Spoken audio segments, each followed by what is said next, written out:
जय हिंद बच्चों, स्वागत है आपका हमारे YouTube चैनल में। अब हमें हल करना है क्वेश्चन नंबर 3। ये प्रश्नावली हमारा 3.5 है और अध्याय है हमारा 3। तो अध्याय 3 का क्वेश्चन 3 हम हल करने जा रहे हैं। तो यहाँ पास देखिए हमारा क्वेश्चन कह रहा है कि निम्न रैखिक समीकरणों के युग्म को प्रतिस्थापन एवं बीजगणित गुणन विधियों से हल कीजिए। किस विधि से आप अधिक उपयुक्त मानते हैं? यानी इसको हल करना आपको कौन सी विधि ज़्यादा उपयुक्त लगती है, ये आपको लास्ट में बताना है। तो चलिए हम इस क्वेश्चन को हल करना स्टार्ट करते हैं। ठीक है, तो हल करना स्टार्ट करते हैं। देखिए हमारा समीकरण है 8x + 5y बराबर 9 है। ये हमारा हो गया पहला समीकरण।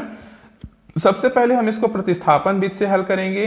ठीक है, दूसरा समीकरण है 3x + 2y बराबर 4। ये समीकरण 2 हो गया। पहले इसको हल करते हैं प्रतिस्थापन विधि से। ठीक है, तो यहाँ हम लिखे दे रहे हैं कि इसको सबसे पहले हम प्रतिस्थापन विधि से हल कर रहे हैं।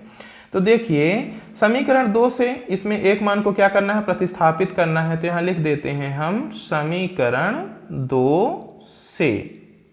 तो समीकरण हम दूसरा ले लेते हैं। तो यहाँ देखो क्या है, 3x है, x की वैल्यू निकालनी है ना। तो देखो हम यदि डायरेक्ट निकाल दें x बराबर, तो देखो 4 आपका तो है, ये 2y गया, इधर पक्षांतरित हुआ, देखो इधर प्लस में है तो इधर किस में होगा, माइनस का हो जाएगा 2y। अब देखो ये 3x के साथ गुणे में है तो इधर जाएगा तो कहाँ चला जाएगा, बटे में चला जाएगा, तो बटे में हो जाएगा 3। ठीक है, ये हो गया हमारा समीकरण नंबर 3। अब समीकरण 3 का मान तो 2 में रखेंगे नहीं, क्योंकि 2 से ही तो 3 बना है। तो समीकरण 3 का मान कहाँ रखेंगे, 1 में। तो लिखेंगे x का मान समीकरण 1 में रखने पर।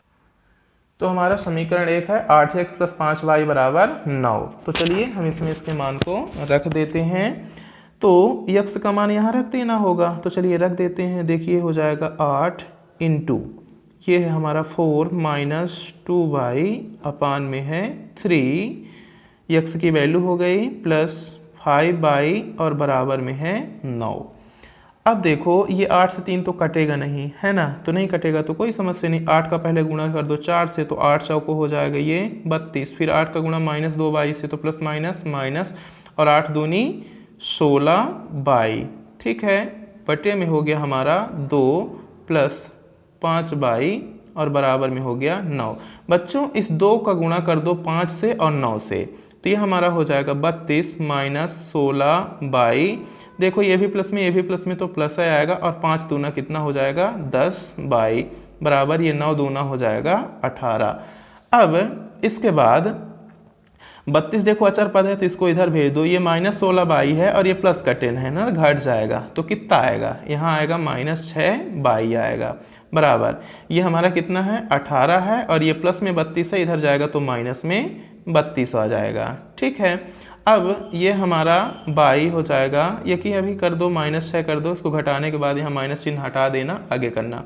अब देखो 18 में 32 को क्या करना है, या 32 में 18 को घटाना है। देखो ऋणात्मक मान ज़्यादा है तो माइनस आ जाएगा। ठीक है, और 32 में 18 को घटा देते हैं। देखो हमसे थोड़ी त्रुटि हो गई है, यहाँ 3 था, हमने अपने से 2 लिख लिया, इसको सुधार लेंगे। ये हमारा 3 ही रहेगा ना, अपने से तो चेंज नहीं होगा। तो देखो ये 5 तिहाई जो 10 लिखे हैं ये रहेगा 15, थोड़ा इसको सुधार लीजिएगा, ये 15 रहेगा, और ये है 9 और ये 3 है, तो 9 त्रिक कितना हो जाएगा, ये जो 18 लिखा है हमने ये होगा हमारा 27। तो इसको हम बना देंगे यहाँ 27। अब इसके बाद देखो ये क्या है -16y और ये प्लस का 15y, तो यहाँ सिर्फ क्या बचेगा हमारा, माइनस का बचेगा y, ये 6 नहीं बचेगा।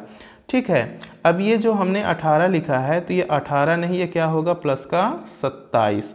अब आपको पता है 32 में 27 घटेगा, तो जब 32 में 27 घटेगा तो 27, 28, 29, 30, 31, 32, तो यहाँ बचेगा माइनस का 5। अब ये माइनस का माइनस हमसे हो जाएगा कैंसिल, तो यहाँ y बराबर कितना आया, y बराबर आएगा 5। देखिए थोड़ी सी त्रुटि हो गई थी, इसको सुधार लेंगे। हमने ध्यान नहीं दिया, यहाँ 3 को 2 लिख दिया था, इसलिए ऐसी समस्या आई। तो ये देखो 5 तिहाई 15 हो गया और 9 त्रिक 27 हो गया, तो यहाँ y बराबर कितना आया 5। अब बाई का मान हमें कहाँ रखना है, समीकरण 3 में रखने पर। तो यहाँ हम लिख देंगे, तो बाई का मान हमारा चला जाएगा समीकरण 3 में। समीकरण 3 है हमारा x बराबर 4 माइनस 2y बटे 3, तो इक्वल हो जाएगा 4 माइनस 2 इंटू बाई की वैल्यू 5 बटे 3, तो बराबर ये हो जाएगा 4 प्लस माइनस माइनस 5 दूना 10 और बटे 3। अब देखो 10 में 4 क्या होगा, घट जाएगा, तो कितना बचेगा यहाँ, तो यहाँ हमारा बच जाएगा, यहाँ हमारा बच जाएगा -6 बटे 3। अब 3 दूनी 6, तो यहाँ पास हम क्या लिख देंगे इसको, x बराबर -2।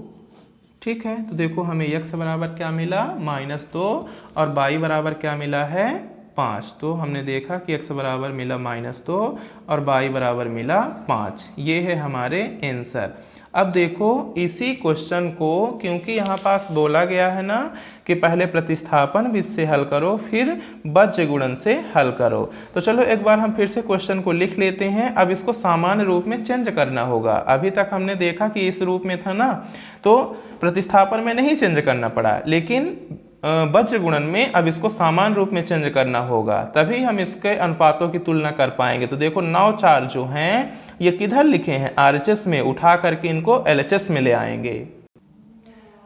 अब देखिए ये हमारा वज्र गुणनखंड विधि हो गया। अब इसमें चलिए इसकी तुलना कर लेते हैं। हम यहाँ डायरेक्ट किए दे रहे हैं A1/A2 बराबर B1/B2 बराबर C1/C2। तो देखो ये आ जाएगा हमारा 8/3 बराबर 5/2 बराबर -9 बटे -4।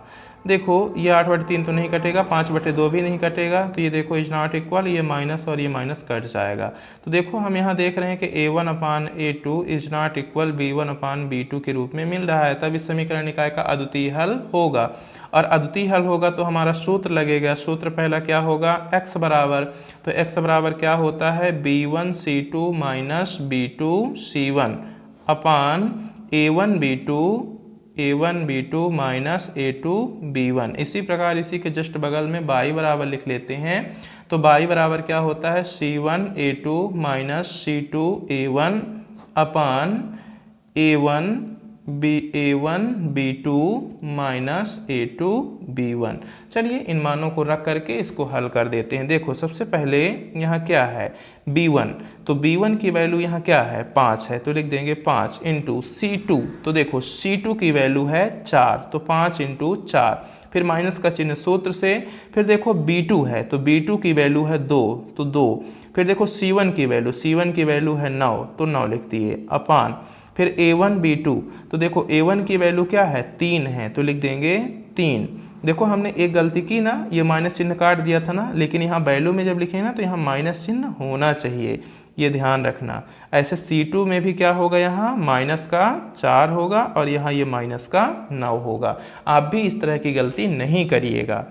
अब देखो A1, तो A1 की वैल्यू क्या हो गई, 3 हो गई। फिर देखो B2, तो B2 की वैल्यू क्या है, 2 है, तो यहाँ लिख देंगे 2, फिर माइनस का चिन्ह सूत्र से। फिर देखो A2, तो A2 की वैल्यू क्या है, 3 है। यहाँ पास भी हमने गलत किया, A1 की वैल्यू हमने 3 लिख दिया, A1 की वैल्यू क्या है, 8 है। ठीक है, तो A1 की वैल्यू हमने सुधार दिया, 8 कर दिया। फिर एक बार चेक कर लेते हैं B2 की वैल्यू क्या है, 2। बच्चों इसी प्रकार से त्रुटियां आपसे भी हो सकती हैं, बहुत ध्यानपूर्वक इनको करेंगे। फिर देखो A2 की वैल्यू हमने क्या लिखा, A2 की वैल्यू 3, बिल्कुल सही लिखा है। फिर देखो B1 की वैल्यू क्या है, 5, तो यहाँ लिखेंगे 5। अब देखो इसको आगे हल करते हैं, तो देखो ये प्लस में ये माइनस में, तो प्लस माइनस माइनस और 5 चौको क्या हो जाएगा, 20, तो यहाँ लिख देंगे 20 बटे, अरे सॉरी आगे कर लेते हैं, ये माइनस ये भी माइनस, तो माइनस माइनस क्या हो जाएगा, प्लस हो जाएगा, और 9 दूनी 18 हो जाएगा। अब देखो ये 8 दूनी 16 हो जाएगा, और ये माइनस 5 तिहाई कितना हो जाएगा, 15 हो जाएगा, बराबर। ये देखो माइनस का 20 है, प्लस का 18, घट जाएगा, तो घटेगा तो कितना बचेगा, माइनस का 2 बचेगा। अब 16 में 15 निकल जाएगा, तो कितना बचेगा, 1 बचेगा। तो यहाँ आप देख रहे हो x बराबर हमको कितना मिला, माइनस का 2 मिला। ठीक है, आपने देखा कि जब आप इसको प्रतिस्थापन विधि से हल किए थे फिर भी हमें x बराबर क्या मिला था, माइनस का 2 ही मिला था। और वज्र में भी क्या मिला, x बराबर माइनस का 2 ही मिला। अब चलो देखो y की वैल्यू हम निकालते हैं। तो देखो सबसे पहले क्या कर लेंगे, C1, तो C1 का मान है माइनस का 9, तो माइनस का 9 इंटू A2 का मान है 3, तो 3, फिर माइनस का चिन्ह सूत्र से, फिर देखो C2, तो C2 का मान है -4, तो यहाँ लिखेंगे -4, ये देखो माइनस चिन्ह सूत्र का और ये -4 C2 का। फिर देखो A1 का मान है 8, तो इंटू 8।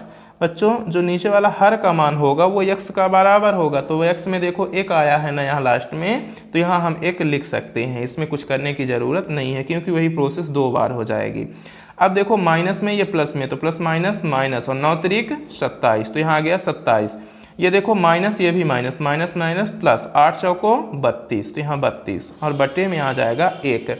अब आगे ये माइनस का 27, ये प्लस का 32, तो 32 में 27 घट जाएगा तो क्या बचेगा 5, 5 बटे 1 की तो कोई वैल्यू नहीं, तो यहाँ देखो हमें y बराबर क्या मिला, y बराबर मिल गया 5। तो देखो यहाँ भी हमें y बराबर क्या मिला है 5, x बराबर -2, यहाँ पास भी देखो x बराबर -2 और y बराबर 5। तो देखो बच्चों वज्र गुणन विधि से भी और प्रतिस्थापन विधि से हमें मान क्या मिलते हैं, इक्वल मिलते हैं। अब कमेंट करके आपको ये बताना है कि आपको कौन सी विधि उपयुक्त लगती है। अब हमें यहाँ निष्कर्ष में लिख देंगे कि अतः x बराबर -2 व y बराबर 5 प्राप्त होता है।